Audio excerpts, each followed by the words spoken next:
Hi, and welcome to another episode of CrowdTV. Today, we are going to talk about a very special campaign, a campaign which is already overfunded.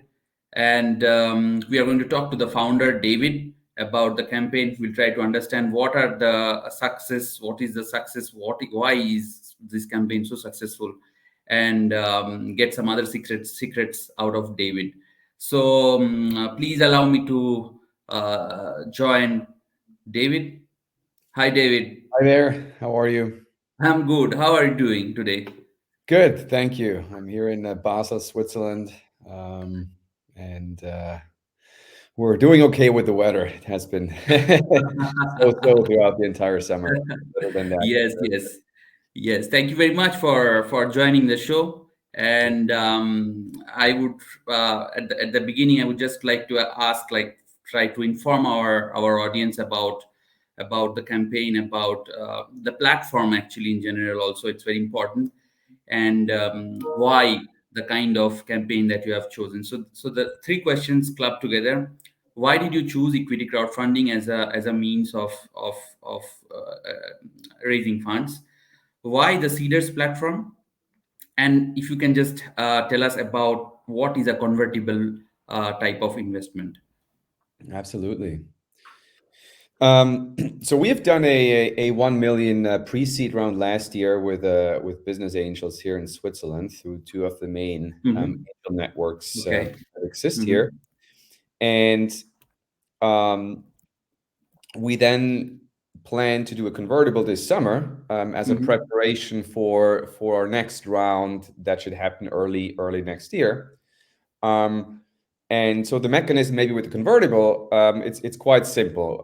It's in the end, it's a loan that will convert into equity once the equity investment happens, and once the price of the equity is determined by a lead investor. Hmm. And so, because the investors through the convertible come in early, they get a discount, and Okay. that's the same what happens also in our campaign. And I, the reason why we went for an equity crowdfunding, which is quite unusual, especially here in Switzerland, there Hmm. have now been a couple successful ones recently, Hmm. and for us, the reason was, I mean, we have a large user base. We have about 350,000 active users. And one user actually approached us through email and said, "Hey, David, can I invest in your company?" And I was like, okay, Why maybe. why are you not doing it? Yeah. And I was like, okay, maybe it's just a little bit of money. And yeah, we're not a publicly traded company. Sometimes people don't understand how this works. Sure. Hmm. But then he wasn't discouraged by a by a minimum ticket size, and then the conversation kept going, and he actually came on board. And so we thought, well, maybe there are more of these investor type users as part of our user base, and that's when Hmm. we decided to do a equity crowdfunding for this convertible. Um, and Cedars, well, they had approached us already in February, Uh-huh.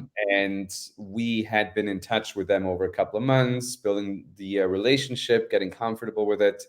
And then I had another company that I know that were successful on Cedars, and they were very happy with the outcome. So then that was basically like the platform of choice for us.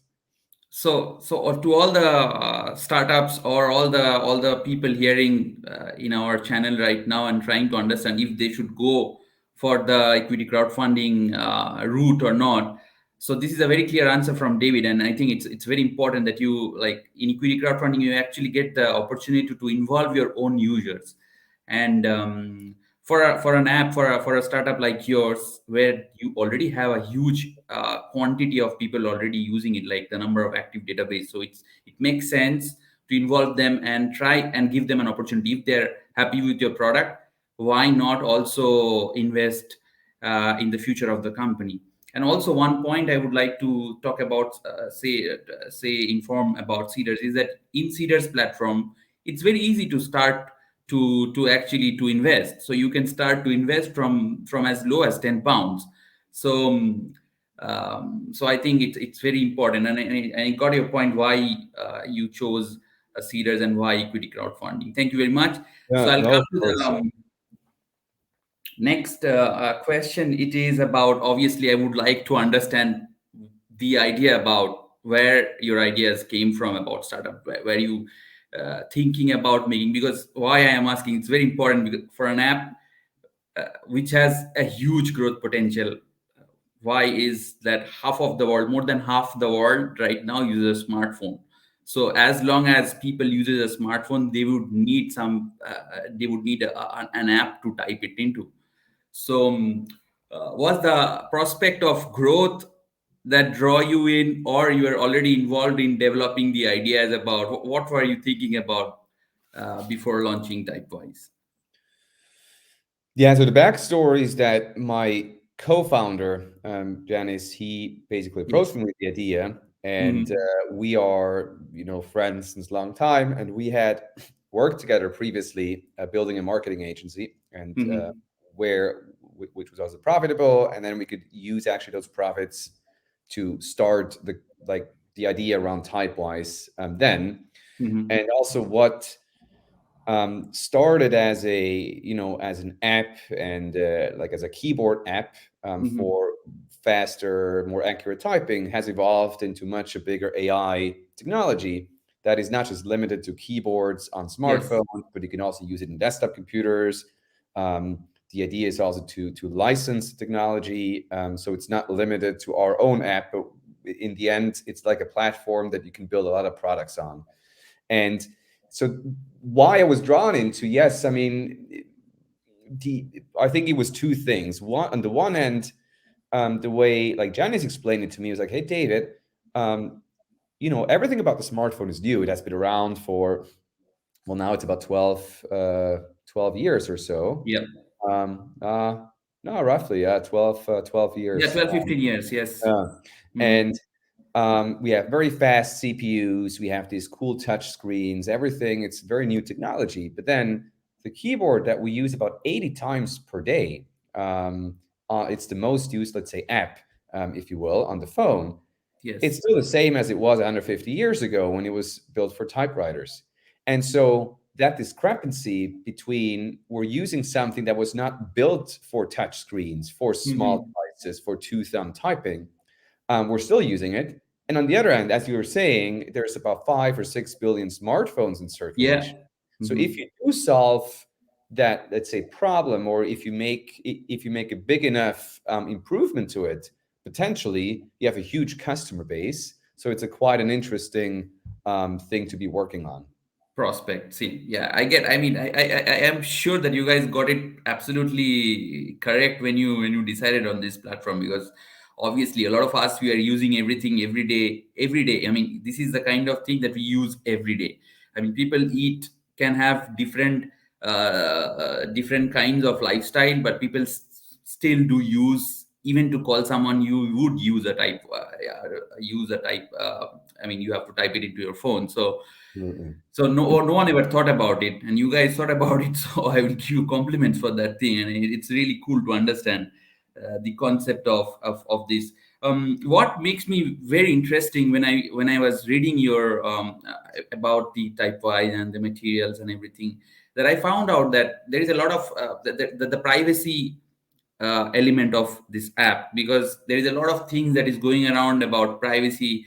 So on one hand, Apple is blocking a lot of things, Android is coming up with a lot of things. So as per your app, it's going, I mean, also WhatsApp has been, like, we use WhatsApp a lot, talking about apps, but it has been in legal lawsuits field across in different parts of the globe.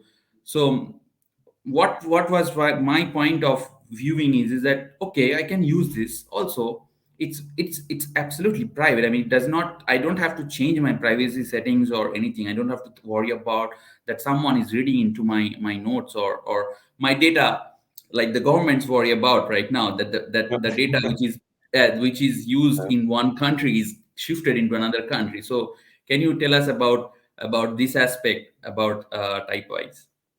Absolutely. I mean, the keyboard is at the center between the user and the application. And more and more application or across different categories of Yeah. applications, they're more like the privacy offering is increasing. You have private messenger, private Mhm. email, um, private social networks, and so forth.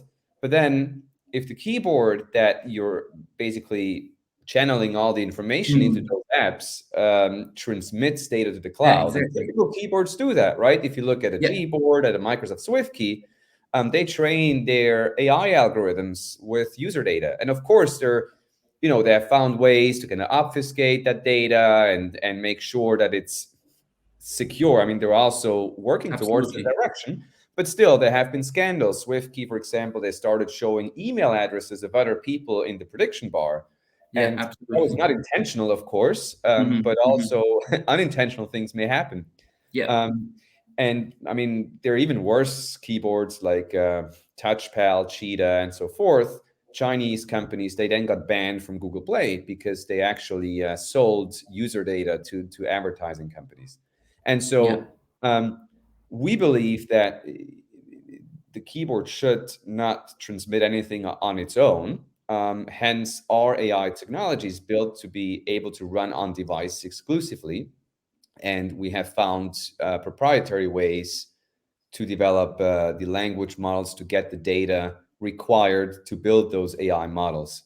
And you So could say, well, for I the will end just user, yeah, I will just stop you over here. So what you're basically absolutely. saying is that your app is working inside my mobile phone and it's not transmitting any data to no one, and all the AI prediction and everything happening is happening on my phone itself. Exactly. And Wow. like the point was just, well, for the end user, well, yeah, how much do you care about privacy? And there is obviously a group of people that cares, and that group is growing. But the much bigger case is with the enterprises, where Exactly. if we say, hey, we can build customized AI language models for a Hmm. specific enterprise, which will Yes, increase the productivity of the software, absolutely. they will never ever give away their data to some third party. And so that's actually a big USP for us that even allows us to be selling to enterprises. So it's not even a nice to have, but it's also almost a A must must have have. Yeah, for yeah. certain distribution channels. I absolutely agree with you, because that is actually the USP of Typewise, I find, because when you get a lot of opportunity to pitch into a lot of investors in this case also, big investors I'm talking about. And I would like to ask you something. I don't know. I mean, just want to highlight the success of Typewise over here. It's already 150% in overfunding, and with over 1.4 million in downloads. What why do you think is the campaign is in a very short period of time it is so successful as it is? I mean, is there a kind of some secrets or something that you can share with us for our audience to know?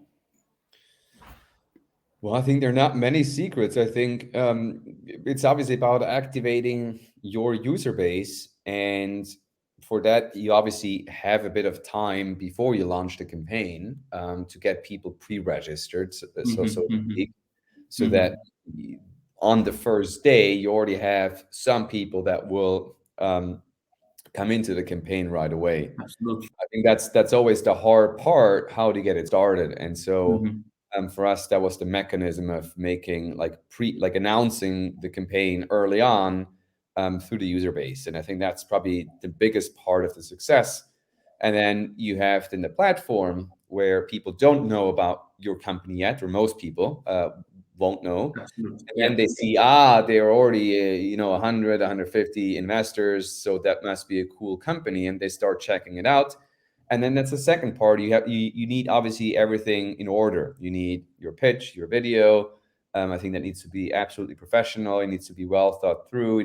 Everything needs to fit Absolutely. together. All the numbers need to add up. You need the documents ready. So then people often request your pitch deck. And that was also thought that we had, well, how do you do that without giving all information publicly? So we have a two-tiered approach where Hmm. a small package of documents we give away to anyone requesting it, and Hmm. a more detailed set, then we ask the investor to sign an NDA, which is also a bit Hmm. of a proof to us, well, that guy or that woman is really interested. Yeah. Um, and then I think it also shows a level of professionalism, I would say. Absolutely. And Absolutely. yeah, then you have to answer all the questions that come in. You need to be fast. You need to stay on top of things. Just then the regular campaign management. So I don't think there are many tricks per se. You see also some campaigns. Yeah, I think it's also then the topic. And if you're lucky enough that there's nothing similar to what, if there's five other apps at the same time, and that you cannot control. I mean, maybe you can check with seeders a little bit about the timing. So that's maybe Yes, one thing you could do, but that is not like five software companies. Then yeah, absolutely. but you kind of need to Yeah. find the right point in time. Yeah. So it's like just being at the right place at the right time with the right pitch and with the right product at Yeah. the end. So it works. All things adds up. So very nice to hear about this. Final question I would like to ask you about the growth plans um, of Typewise, and the campaign is still open for another 12 days. And if you want to send any message for our audience who are hearing right now, why they should invest in your campaign right now, and that's it for us. Yeah. No, very happy to say a couple of words around that. I mean, the growth plans in over the next 2 years, it's really about getting to like a 10 million user base, in a mix through the Hmm. own application that we have, and Hmm. also in a mix through licensing deals that Okay. allow us to then scale very quickly. And the funds that we're raising now, they allow us to just accelerate everything, so we can enlarge the team a little bit. We have very interesting opportunities also on the B2B side, and also features on the B2C side that should increase the traction and also the conversion from like a free user to paying user. Um, Yeah. and then with that acceleration, we then also can increase the valuation of the company. And so, why investors to join us now? Well, the convertible, I would say, is quite attractive because it also has a value cap, which you will see in the documents, and you can also shoot me a message to like discuss that. And then you kind of know what's the maximum valuation that you're paying now, and Hmm. the goal is obviously to reach something at least 50% higher, in maybe half a year from now, Yes. when we do the actual equity round. Um, Hmm. because in my view, it's all about these licensing deals. It's about proving to investors that they are actually real, and it's not just our, imagination and our plan. Um, and so we have many opportunities lined up. They're moving closer, to turning into reality. So also over that period of time, we will expect a quite a big jump, in the valuation. Valuation. And Yes. right now, it would still be a good time. The campaign is open for now. 12 days is the maximum. Of course, our board reserves the rights to close at any time in case, Yes. we Yes. reach Yes. like a certain threshold. Yeah. So I think it's really a very good opportunity to actually invest in a company where actually the growth plans are pretty much planned out. Like there is a well planned growth plan, and the roads are already defined, and the licensing deals, I really hope that you will get it. And also from our point of view, because we are as also Sky Communications, we are also we work like this, so we are also investors in Typewise. And as you said, like, your profit is also our profit, because we are right now partners in this journey together. So thank you very much. You explained everything pretty well, and I think all the confusions or anything that might have been there in some investors' mind, I think we have been able to clear those those things. And I hope very well. I wish all the very best for the campaign. Thank you. And okay, we will see you later. Absolutely. Yeah. Thanks a lot Have a for good having day. me. Same to you. Bye. Bye bye.